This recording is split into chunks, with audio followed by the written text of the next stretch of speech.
여러분 안녕하십니까. 정순신 신임 국가수사본부장이 임명된 지 하루 만에 사의를 표명했습니다. 아들의 학교폭력 논란에 사과 입장을 냈지만 사퇴 여론이 거셌습니다. 정 본부장은 두고두고 반성하며 살겠다고 밝혔습니다. 첫 소식은 최윤영 기자가 보도합니다. 경찰의 수사 전담 기구인 국가수사본부의 2대 본부장으로 임명된 정순신 변호사. 임명 하루 만에 자진 사의를 표명했습니다. 과거 아들 학교 폭력 문제가 불거지면서 결국 본부장 자리에서 물러난 겁니다. 정순신 본부장은 입장문을 통해 아들 문제로 국민들이 걱정하시는 상황이 생겼고 이런 흠결로 국가수사본부장을 수행할 수 없다는 결론에 이르렀다고 밝혔습니다. 그러면서 국가수사본부장 지원을 철회한다며 가족 모두는 두고두고 반성하면서 살겠다고도 덧붙였습니다. 지난 2017년 정 변호사 아들은 한 자사고에 입학한 뒤 동급생 A군을 8개월간 비하 무시하는 발언으로 괴롭혔고 피해 학생은 극단적 선택까지 시도한 것으로 전해졌습니다. 결국 정 변호사 아들은 학교폭력위원회 결정으로 전학 조치됐습니다.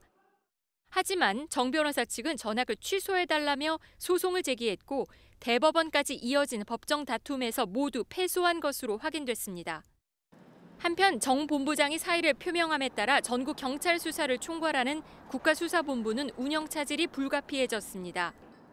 국가수사본부는 검경 수사권 조정에 따라 지난 21년 신설된 조직으로 본부장은 전국 18개 시도경찰청 약 3만 명의 수사경찰을 지휘하는 경찰 핵심 수뇌부 중 하나입니다. MBN 뉴스 최윤영입니다. 정순신 본부장의 사퇴에는 여야 할 것 없이 비판의 목소리를 낸 것도 부담이 된 것으로 보입니다. 야권은 학교 폭력을 다룬 드라마 더 글로리의 현실판이라고 맹공을 퍼붓고 국민의힘도 인사검증체계를 점검할 필요가 있다고 인정했습니다. 이현재 기자의 보도 보시고 뉴스 추적해서 사퇴 배경 자세히 살펴보겠습니다. 더불어민주당은 정순신 국가수사본부장 사의 표명은 당연한 일이라며 몇 번째 인사참사인지 셀 수도 없다고 쏘아붙였습니다. 그러면서 윤석열 대통령이 인사참사에 사과하고 인사검증 라인을 문책해야 한다고 촉구했습니다. 박홍근 민주당 원내대표는 관련 상임위 간사들과 논의해 태스크포스를 꾸려 진상규명에 나서겠다고 밝혔습니다.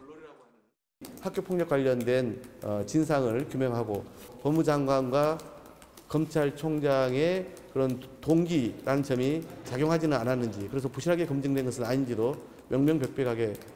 정의당도 사의 표명에서 끝날 일이 아니다라며 진상규명을 요구했습니다. 학폭을 무마시킨 아버지의 법폭입니다. 검찰 식구 챙기다가 나라 말아먹게 만들 인사입니다. 국민의힘은 정 본부장이 늦지 않게 사퇴한 건 다행이고 존중한다면서도 인사검증 체계는 점검해야 한다고 밝혔습니다. 중간에 뭔가 점검해 볼 문제는 있다고 봅니다. 다시는 이런 일들이 없도록 인사 추천 검증 시스템에 대해서 한번 점검해 볼 필요는 있다고 생각을 합니다. 국민의힘 당권 주자들도 같은 목소리를 냈습니다. 김기현 후보는 오늘 오전 취재진과 만나 자녀 학교 폭력의 심각성과 국민 정서를 잘 숙고해야 한다고 말했고, 천하람 후보는 SNS를 통해 인사검증 시스템을 체계화해 역할 분담과 책임 소재를 명확하게 만들어야 한다고 밝혔습니다. MBN 뉴스 이현재입니다. 네, 사회부 오지혜 기자 나와 있습니다. 어서 오세요. 네. 오전까지만 하더라도 사과하는 걸로 가름하는 것 같았는데 오후에 갑자기 사의를 표명을 했습니다. 왜 그랬을까요? 네, 지금 화면에 나오는 문자 메시지부터 보시겠습니다. 취재진과 정 본부장 간에 나눈 문자 메시지거든요. 이게 오전 11시 때입니다. 그러니까 모레 월요일에 출근 의사가 분명했다는 거죠. 그런데 과거 아들의 학교 폭력 문제가 알려졌지만 이미 거듭 사과했고 정면 돌파하겠다는 뜻으로 읽히는 대목인데요. MBN 취재를 종합하면 오후 들어서 대통령실과 법조계 사정을 잘 아는 소식통이 먼저 정 본부장에게 사의 표명 의사를 타진한 것으로 알려지고 있습니다. 예, 검사 출신이어서 윤석열 대통령, 한동훈 장관과 교집합이 많았어요. 임명은 대통령이 했습니다. 교감이 있었다고 봐야 될까요? 네, 그럴 것 같습니다. 아시다시피 한동훈 법무부 장관과 이원석 검찰총장과는 사법연수원 동기고요. 윤석열 대통령과는 대검찰청과 서울중앙지검 등에서 함께 근무를 했습니다. 이렇다 보니 말씀하신 대로 국정 철학과 결이 같을 수밖에 없는데 이번 논란이 이른바 검수완박법이 통과된 뒤 검찰의 권한 확대를 위해 수사 준칙까지 개정하는 지금 상황에서 사실상 찬물, 악재가 될 요인이 있습니다. 또한 비판 여론의 수위를 계속해서 볼 때 검찰 이미지가 악화될 것으로 우려한 것으로 보입니다. 그런데 오 기자, 이 검찰공화국이라는 비판은 자주 있었어요. 이번 논란이 자녀 문제, 특히 학교 폭력이라는 문제가 좀 결정적이었을까요? 네, 맞습니다. 사실 모든 부모가 자녀 문제 앞에는 장사가 없습니다. 정 본부장 역시 아들을 과거 행실에 세간의 이목이 계속 집중되자 상당히 부담이 됐던 것으로 알려지고 있습니다. 현재 아들은 서울 명문대에 재학 중인 것으로 전해졌는데 자칫 이번 논란이 확산되면 괜히 아들의 입시 과정까지 도마에 오를 수도 있습니다. 그 낙인으로 인해 아들에게 상처를 줄 수도 있고요. 고위공직자 과거 사례를 보면은 자녀 문제로 낙마한 사례가 꽤 많아요. 네, 그래서 찾아봤는데 윤석열 정부 들어서는 김인철 사회부총리 후보자가 부인과 자녀의 장학금 문제, 정호영 보건복지부 장관 후보자는 자녀 입시 문제로 논란이 돼 낙마했습니다. 또 문재인 정부에서는 조국 전 법무부 장관도 딸 입학 특혜 시비에 휘말렸었고 지금도 아시다시피 법정 다툼을 하고 있습니다. 그래서 정 본부장 역시 이런 점에서 제2, 제3의 비판을 받을까 우려한 것으로 보입니다. 그런데 사실 아들 학교 폭력과 관련해서 판결문이 공개되면서 여론이 급격히 안 좋아진 측면도 있습니다. 네, 맞습니다. 그래서 좀 꼼꼼히 읽어봤는데요. 판결문에 인용된 당시 학교폭력대책위원회와 담임교사의 설명에 따르면 반성의 기미가 좀 부족했습니다. 가해자인 아들이 쓴 사과문도 A4 용지의 3분의 1밖에 안 됐고 이마저 부모가 코치했다고 또 평가가 나왔거든요. 당시 전학 조치 외에 학폭위 측은 정보부장 내외, 그러니까 가해자 학부모에게 특별교육을 10시간 받으라고 했는데요. 정본부장 측은 물리적인 폭력이 아니라며 전학 취하를 위한 소송까지 했습니다. 들어보시겠습니다. 진정한 사과나 반성의 의미라면 거기에서 내려진 처분을 수용하는 게 맞겠죠. 지연한다거나 다른 소송을 통해서 그걸 연기 요청을 하고 하는 것은 일반적인 모습은 아니죠. 임명은 대통령이 하지만 추천은 경찰청장이 합니다. 경찰 내부 분위기도 안 좋고 부실 검증 문제도 지금 나오고 있거든요. 네, 계속해서 술렁이고 있습니다. 경찰청 입장 확인해 봤더니 인사검증 당시 자녀 사생활까지는 검증에 한계가 있었다며 충분히 알아보지 못한 데 대해 안타깝게 생각한다고 밝혔습니다. 또 이런 사례가 처음이라서 관련법 등을 검토해 후임자 추천 절차에 착수하겠다는 입장을 냈습니다. 하지만 수사권 조정 이후 또다시 내홍을 마주한 윤 청장 입장으로서는 쉽게 이 반발을 잠재우며 조직을 장악하긴 어려워 보인다는 게 대체적인 분석입니다. 알겠습니다. 잘 들었습니다. 지금까지 오지혜 기자였습니다. 네, 다음 소식입니다. 그동안 이화영 전 경기도 부지사에 대한 뇌물 공여 사실 자체를 부인해온 방용철 쌍방울 부회장이 돌연 뇌물을 줬다고 입장을 바꿨습니다. 이 전 부지사의 재판과 검찰 수사가 새로운 국면을 맞게 됐습니다. 이재호 기자입니다. 구속 기소된 박용철 쌍방울 부회장은 검찰 수사에서 뇌물 공여와 정치자금법 위반 혐의를 줄곧 부인해왔습니다. 그러던 방 부회장이 재판 과정에서 자신의 말을 뒤집었습니다. 방 부회장은 수원지법에서 열린 15차 공판에서 자신의 혐의를 인정한다는 의견서를 재판부에 제출했습니다. 방 부회장 측은 이 전 부지사의 요구로 쌍방울 사회이사 시절 제공했던 법인카드와 차량 등을 계속 사용하도록 했다고 밝혔습니다. 그러면서 금품을 제공하는 게 전체적으로 회사 이익에 부합하는 것으로 판단했다고 덧붙였습니다. 또 검찰 수사에 대비해 증거를 없애고 직원들에게 증거를 없애라고 지시한 혐의 등도 인정했습니다. 이 전 부지사는 2019년 6월부터 2022년 8월까지 쌍방울 총무팀 직원 명의로 받은 법인카드를 사용하는 등 3억여 원의 뇌물과 불법 정치자금을 받은 혐의를 받고 있습니다. 방 부회장이 뇌물에 대한 혐의를 인정하면서 이 전 부지사의 뇌물 사건 재판에도 변수가 생겼습니다. 이 전 부지사에 대한 검찰의 추가 뇌물 수사 재개 가능성도 커졌습니다. 하지만 이 전 부지사 측은 뇌물 등과 관련한 혐의를 전면 부인하고 있어 법정에서 치열한 진실 공방은 불가피할 전망입니다. MBN 뉴스 이조입니다. 추성남 기자와 함께 더 자세하게 들여다보도록 하겠습니다. 자, 추 기자, 방용철 부회장이 이화영 전 부지사에게 뇌물을 줬다고 갑자기 입장을 바꿨습니다. 그 배경이 뭘까요? 방 부회장이 이전 평화부지사에게 뇌물을 줬다고 입장을 바꾼 건 어제 15차 공판입니다. 그동안 14번의 공판에서는 관련 혐의를 부인해왔기 때문에 갑작스럽게까지 한데요. 재판부에 제출한 의견서를 살펴보면 이런 내용이 나옵니다. 국내 송환돼 재판을 받게 된 김성태 전 쌍방울그룹 회장과 다른 입장을 표하는 것이 맞지 않는다. 앞서 김 전 회장은 최근 재판에서 이재명 더불어민주당 대표가 경기도지사로 재직하던 2019년 800만 달러를 밀반출해 경기도 대북 지원 사업비와 이 대표의 방북 병비 명목으로 북한에 전달했다면서 이 전 부지사와 협의했다는 취지로 진술한 바 있습니다. 그렇다면 진술을 바꾼 데에는 김성태 전 회장의 혹시 지시 여부도 확인이 되는 겁니까? 지시가 있었다 없었다를 명확하게 말씀드릴 수는 없지만 그 연관성은 찾아볼 수 있습니다. 김 전 회장과 이 전 부지사는 지난 15일 대질 조사 당시 만났습니다. 이 자리엔 방 부회장도 있었는데 이때 이 전 부지사가 김 전 회장에게 회장님이라고 계속 부르면서 존댓말을 썼다고 합니다. 그러자 김 전 회장은 20년 가까이 형님 동생으로 지낸 사람이 어떻게 저럴 수 있느냐며 상당히 격앙된 반응을 보인 것으로 전해집니다. 또 이 전 부지사가 김 전 회장과 거리를 두려는 의도가 있었다고 얘기할 수 있는 부분이죠. 지난 22일 대질 조사에서는 김 전 회장이 이 전 부지사에게 내 주변 사람들이 다 구속됐다. 우리 오래된 인연 아니냐면서 인정에 호소한 것으로도 알려졌습니다. 이런 대질 조사 과정에 미뤄볼 때 김 전 회장과 이 전 부지사는 완전히 등을 돌리게 됐고 그래서 방 부회장이 돌연 입장을 바꾼 것으로 보입니다. 네, 결국 이번 검찰 수사는 당시 경기지사였던 이재명 대표와의 연관성에 집중을 하고 있는 거죠.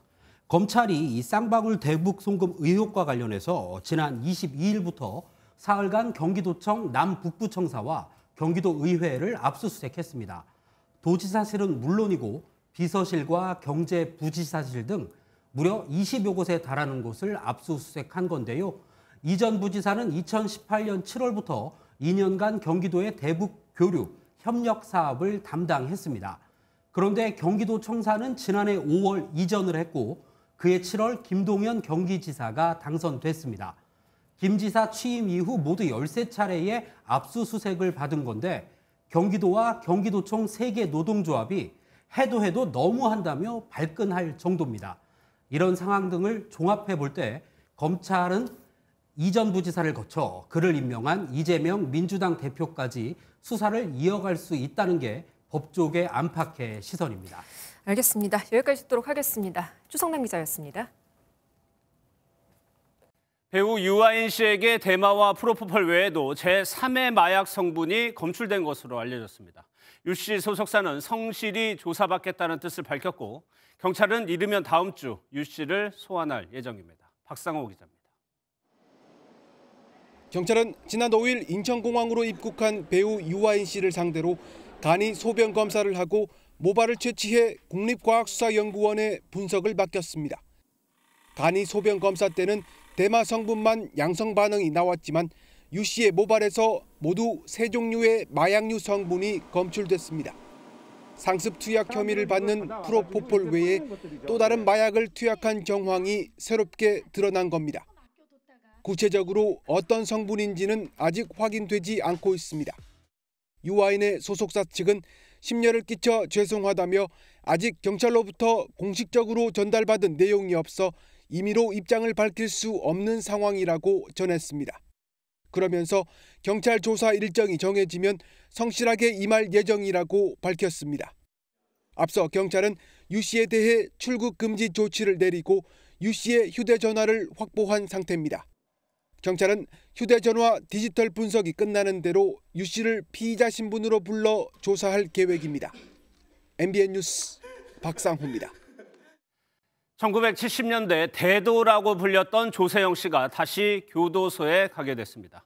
지난해 2월 출소한 지 한 달 만에 금품을 훔치다 잡혔는데 대법원에서 형이 확정됐습니다. 조 씨의 올해 나이가 85살, 구속된 횟수만 17번입니다. 길기범 기자가 보도합니다. 푸른색 점퍼 차림에 모자를 푹 눌러 쓴 남성이 경찰서 밖으로 나옵니다. 한때 대도로 불렸던 조세형 씨가 지난해 2월 절도 혐의로 붙잡힌 모습입니다.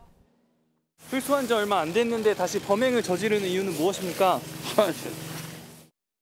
당시 조 씨는 공범과 함께 경기도 용인의 고급 주택단지에 침입해 귀금속 등을 훔쳤습니다. 절도죄로 2년 6개월을 복역하고 출소한 지 약 한 달 만에 또 절도 행각을 벌였습니다. 1심 재판부는 조 씨에게 동종 범행으로 10회 이상 처벌받았는데도 습벽을 버리지 못했다며 징역 2년을 선고했습니다. 2심은 이제 더는 죄짓지 말라고 당부하며 연령과 건강 등을 고려해 징역 1년 6개월로 형을 낮췄습니다. 대법원이 조 씨의 상고를 기각하고 원심을 확정하면서 조 씨는 85살의 나이에 또다시 수감 생활을 하게 됐습니다. 1970에서 80년대 사회 고위층을 상대로 절도 행각을 벌여 대도라는 별명을 얻은 조 씨는 15년의 수감 생활을 마친 뒤 선교 활동을 하며 새 인생을 사는 듯 했습니다. 하지만 손을 씻지 못해 이번 범행까지 총 17차례 구속된 조 씨는 고령에 또 철창 신세를 지게 됐습니다. MBN 뉴스 길기범입니다. 오늘 강원 영동과 동해안 일대에 대설특보가 내려졌습니다. 새벽부터 많은 눈이 내리면서 고속도로에선 차량 사고가 잇따랐는데요. 김민수 기자가 전해드립니다. 하얀 눈을 수놓은 설악산이 장관을 이룹니다. 산길을 따라 올라가면 대설특보가 내려진 강원도에 얼마나 많은 눈이 내렸는지 쉽게 알 수 있습니다. 하루 사이 내린 눈으로 강원도 산기슭에는 이렇게 발이 깊게 빠질 정도로 많은 눈이 쌓였습니다. 오늘 강원도 속초시에 14.8cm의 눈이 내리는 등 영동과 동해안에 10cm 안팎의 눈이 내렸고 많은 곳은 15cm 이상 폭설이 쏟아졌습니다. 시베리아 고기압이 확장하면서 10도 안팎의 따뜻한 바다와 만나 눈구름대가 만들어진 영향으로 분석됩니다. 영하 5도 안팎에 머문 아침 기온 탓에 빙판길 교통사고도 잇따랐습니다. 오늘 새벽 5시쯤 강원도 양양군 동해고속도로 속초 방향 하조대 나들목 인근에서 3중 추돌 사고가 났습니다. 승용차 2대와 25톤 화물차가 잇따라 부딪히면서 승용차 운전자 2명이 다쳐 병원으로 옮겨져 치료를 받았습니다. 눈구름대는 남쪽으로 이동해 경북 동해안 일대에 밤에도 눈이나 비를 뿌릴 전망입니다. 내일은 전국이 맑겠지만 오늘처럼 아침 기온이 쌀쌀하겠습니다. 북쪽에서 남하하는 찬 공기의 영향으로 26일은 전국 대부분 지역에서 아침 기온이 영하 3도를 밑돌며 춥겠습니다.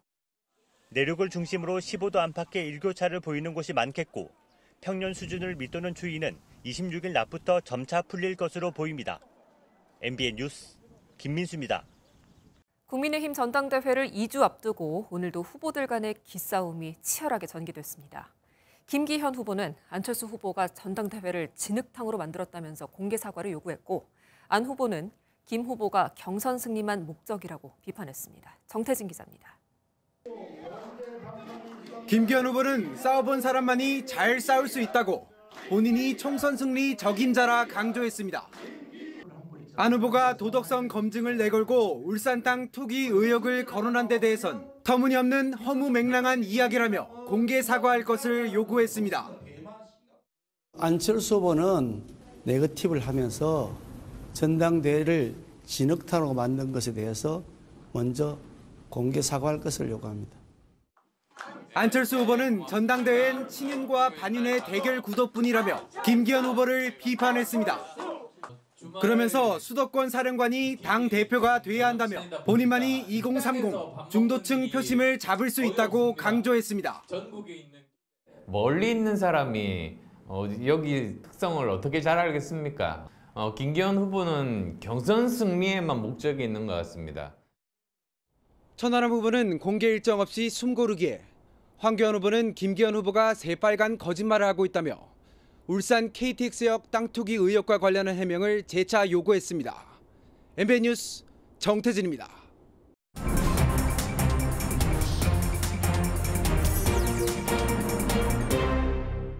정치권 소식 살펴보는 정치톡톡입니다. 오늘은 강용호 기자 나와 있습니다. 어서 오세요. 예. 국민의힘 전당대회 얘기부터 해보겠습니다. 얼마 남지 않았죠? 네, 국민의힘 전당대회 2주도 채 남지 않았는데요. 준비한 표를 보면서 남은 일정 살펴보겠습니다. 예. 다음 주 월요일 최고위원과 청년 최고위원 토론회와 다음 달 3일 당대표 토론회까지 후보자 토론회는 2차례 남았고요.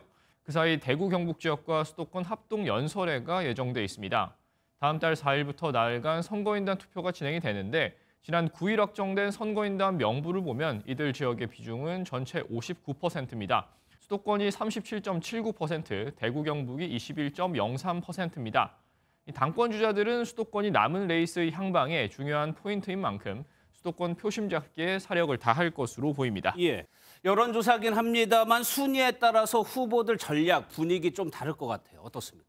네, 우선 김기현 후보를 살펴보면요. 최근 국민의힘 당원을 대상으로 한 여론조사에서 최대 47%의 지지율을 기록했습니다. 예. 과반 이상을 기록해 결선 투표 없이 선출된다는 계획이지만 최근 울산 땅 의혹으로 다른 후보들의 집중 공세를 받고 있어 마냥 안심할 수 없는 상황입니다.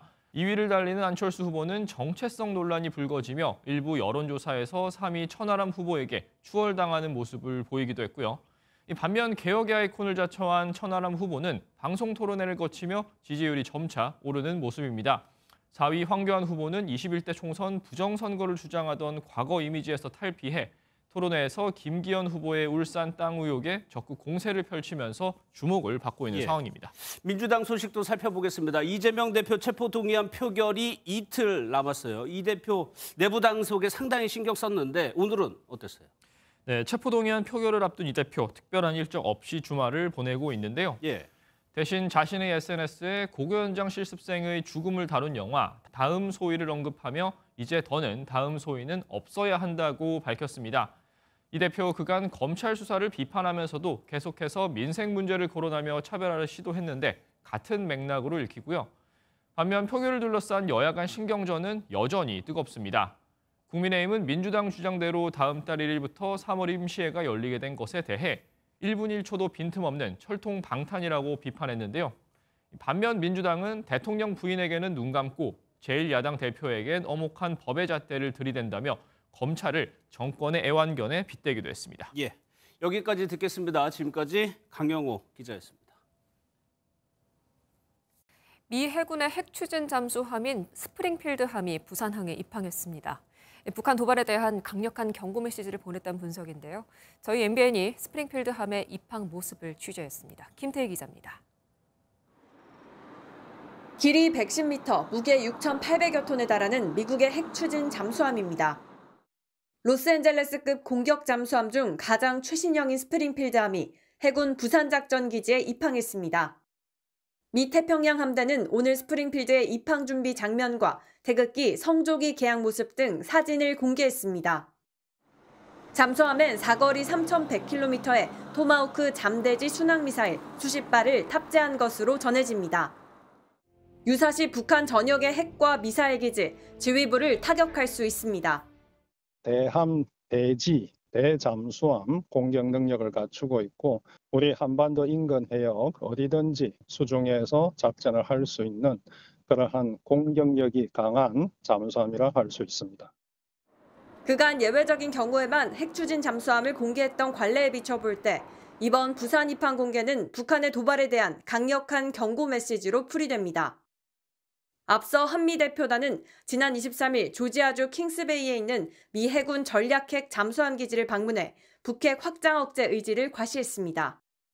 MBN 뉴스 김태희입니다. 겨울이 막바지인 이맘때 호수나 저수지에서 마지막 얼음 낚시를 즐기려는 분들이 많습니다. 겉보기에는 얼음이 두꺼워 보여서 무심코 들어가는데요. 요즘은 살얼음이나 다름이 없다고 합니다. 이달에 특히 얼음판 사고 발생 건수가 많은 만큼 물가에는 출입하지 않으시는 게 좋겠습니다. 장진철 기자입니다. 이미 절반 정도가 물로 변한 저수지. 머리만 내놓고 떠있는 사람 3명을 향해 구조대원이 다가갑니다. 한 명은 얼음판 위에 서서 오도 가도 못합니다. 구조대원들도 엉금엉금 기어서 이들을 구합니다. 저수지에 빠진 공을 주우러 갔다가 얼음이 깨져 물에 빠진 겁니다. 출입 금지를 알리는 현수막 너머에는 얼음 낚시가 한창입니다. 괜찮아요. 한 60년 다녔어요, 얼음판만. 갈라진 곳도 보이는데 얼음판 위에서 불까지 피웁니다. 좀 더 하류이자 얼음 낚시 명소인 춘천 의암으로 가봤습니다. 일주일 전만 하더라도 이렇게 두꺼운 얼음이 얼어 있었는데 지금은 보시다시피 모두 녹아버렸습니다. 얼음은 날씨가 포근해지면서 녹기 시작하면 강도가 급격히 떨어지게 됩니다. 매년 2월에 얼음판 깨짐 사고가 집중되는 이유입니다. 최근 3년간 전국에서 얼음판이 깨지는 사고가 137건 발생해 9명이 숨졌습니다. 빙질이 수시로 변하고 안 좋아지기 때문에 어느 두께더라도 지금은 해빙기 상태에서는 얼음 위에 올라가는 게 위험할 수 있다. 소방당국은 어쩔 수 없이 얼음판에 가야 한다면 반드시 구명조끼를 착용해달라고 당부했습니다. MBN 뉴스 장진철입니다. 우크라이나 전쟁 1년, 전선은 오히려 확대될 조짐을 보이고 있습니다. 독일의 전차가 처음으로 우크라이나에 투입됐고 중국이 러시아에 무기를 지원할 수 있다는 얘기도 나오고 있습니다. 고정수 기자가 보도합니다. 조 바이든 미국 대통령은 확산하는 중국의 러시아 무기 지원설에 대해 신중한 입장을 보였습니다.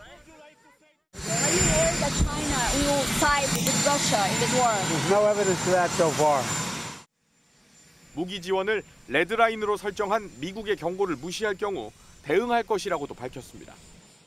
그러나 미 CNN 방송은 중국이 러시아에 드론과 탄약 등을 제공하는 것을 긍정적으로 검토하고 있다고 보도했습니다.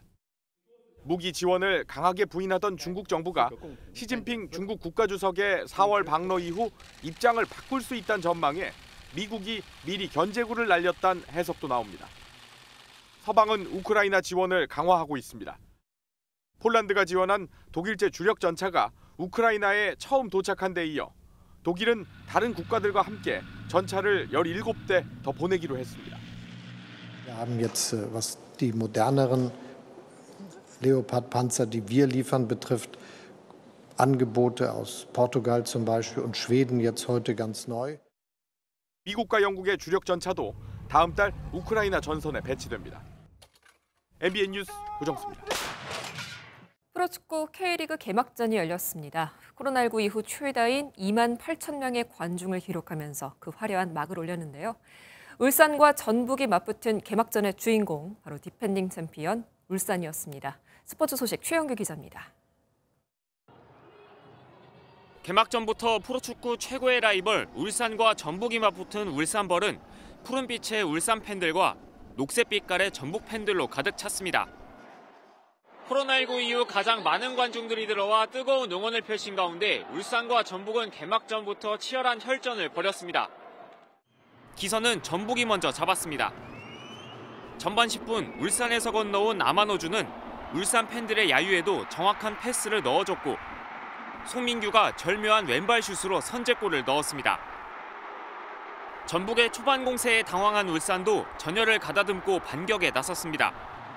전반 43분 엄원상이 골대 구석을 찌르는 정확한 오른발 슛으로 동점을 만들었고 후반 19분 교체 투입된 루빅손이 상대 골키퍼의 실수를 놓치지 않고 결승골을 넣으며 전북을 2대1로 꺾고 개막전 승리를 가져갔습니다. 초반에는 좀 어려움을 겪었지만은 그래도 우리 선수들이 아주 영리하게 잘 경기를 이끌어 나갔다고 생각하고 있습니다. 명가재건에 도전하는 FC 서울은 임상엽과 김주성의 연속골로 인천을 2대1로 제압했고 승격팀 광주는 2부 리그 우승팀의 저력을 보여주며 수원을 꺾고 시즌 첫 승을 거뒀습니다. MBN 뉴스 최영규입니다. 튀르키예 시리아 대지진으로 인한 사망자가 5만 명을 넘었습니다. 튀르키예 재난관리국과 시리아 당국을 인용한 로이터 통신 등 외신에 따르면 양국의 사망자 수는 5만 132명으로 전해졌습니다. 국내 주유소의 휘발유 판매 가격이 경유 가격을 8개월 만에 다시 추월했습니다. 이번 주 휘발유 평균 판매 가격은 리터당 1,579원으로 한 주 전보다 1.7원이 상승했고 경유는 24.1원이 하락했습니다.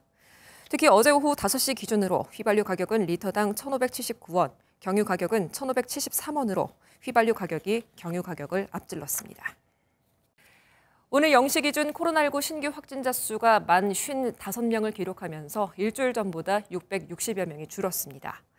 2주일 전보다는 2,746명이 줄어 감소세가 지속됐고 토요일 발표 기준으로는 지난해 6월 25일 이후에 가장 적은 것으로 나타났습니다. 주말인 오늘 북서쪽에서 찬 공기가 밀려들었습니다. 내일 아침까지도 날이 꽤 차갑겠습니다. 서울 아침 기온이 영하 3도, 경주는 영하 4도 안팎까지 떨어지겠는데요. 단 낮이 되면 일제히 10도 안팎까지 올라 온화하겠지만 하루 새 일교차가 15도 안팎까지 매우 크게 벌어지겠습니다. 오늘 동해안 지역으로는 10cm가량의 많은 눈이 내려 쌓였습니다. 이들 지역의 눈은 오늘 밤이면 모두 그치겠는데요. 그 사이 울릉도 독도에 3에서 8cm, 경북 동해안으로는 1cm가량의 눈이 내려 쌓이겠습니다. 반면 서쪽 내륙으로는 건조특보가 확대되고 있습니다.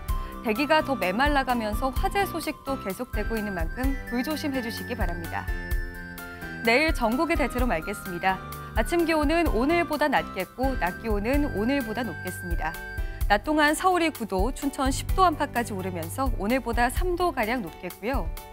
남부지방도 광주가 11도, 대구와 부산 12도 안팎까지 오르면서 전국적으로 일교차가 크게 벌어지겠습니다. 동해안은 내일까지 너울이 높게 일겠습니다. 다음 주 낮 동안은 대체로 온화하겠고요. 3.1절 연휴에는 강원 영서와 제주에 비나 눈이 내릴 전망입니다. 날씨였습니다.